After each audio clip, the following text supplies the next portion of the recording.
So before we get started, our mini first needs an undercoat. We've gone with an undercoat of Chaos Black spray. The main colour on Yarrick is his black coat, so this is a great starting point. With the undercoat out the way, our first stage is to base coat all the areas that we want to be black using Abaddon Black. So that's the coat, hat, weapon casing and boots. All we're doing here is just looking to cover any areas where the spray may have missed.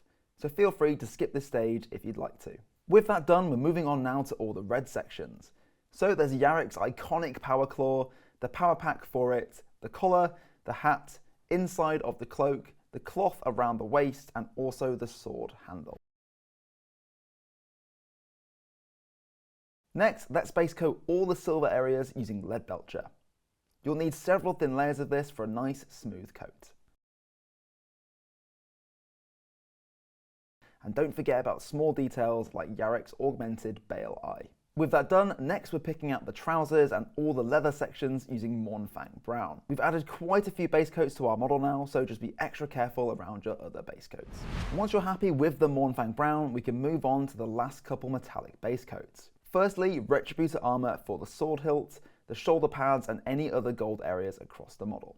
And then for all the bronze areas like this buckle and this piece on the power pack, we can use Balthasar Gold.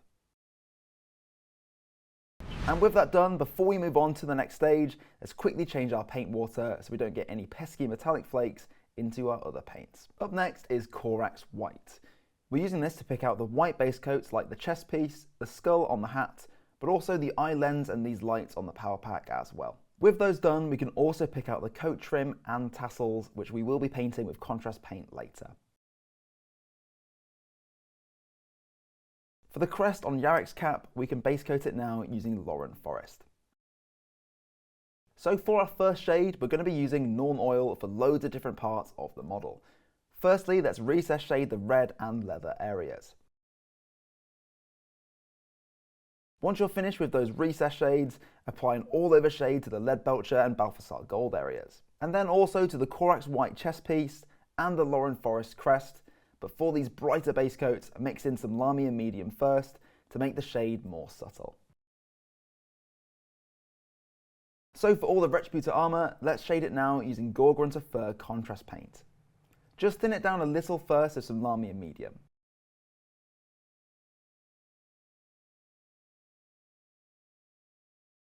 So for the face, let's start with a base coat of Rakarth Flesh. Thin this down a little more than you normally would. We want to avoid creating any unwanted texturing. Before we move on to shading, let's quickly paint the eye. Let's start by blocking in the whole thing with Abaddon Black. To finish it off, let's just add a tiny bit of Corax White on either side of the eye like so. And we can also add a small amount to the teeth as well. So first, let's add a soft shade with some thinned down Targor Rageshade. So we're just adding this to all the sculpted details on the face and also under the cheekbones and on either side of the temple as well. And then for the deepest recesses, we can just add straight Targor Rageshade, no need to thin it this time. Don't worry about being a little messy. Once the shade has fully dried, we can go back to Rakarth Flesh to lay it over the skin and neaten it up. And then all that's left is Pallid Witch Flesh for the highlight. We want to build up several thin layers to create a more natural looking highlight.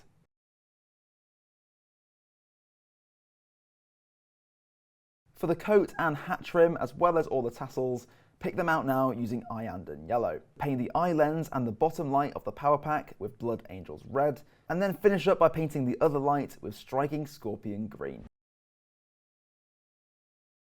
So first up, let's highlight Yarrick's coat and hat using Skavenblight Dinge. And to take these areas a step further, we can add a second highlight to all the raised edges and areas using Stormvermin Fur. For all the red sections, including that awesome power claw, we can highlight them firstly with Wazdakka Red, and then if you do want to take it up a notch, use Squig Orange on the very sharpest points. For the leather details, we can use Baneblade Brown. You could stipple this on for a weathered and worn effect. For all the black sections, firstly use Dark Reaper, and then finish up with Thunderhawk Blue on the corners and most raised edges. For all the metallics, so that's the gold, bronze and silver, highlight them all with Stormhost Silver.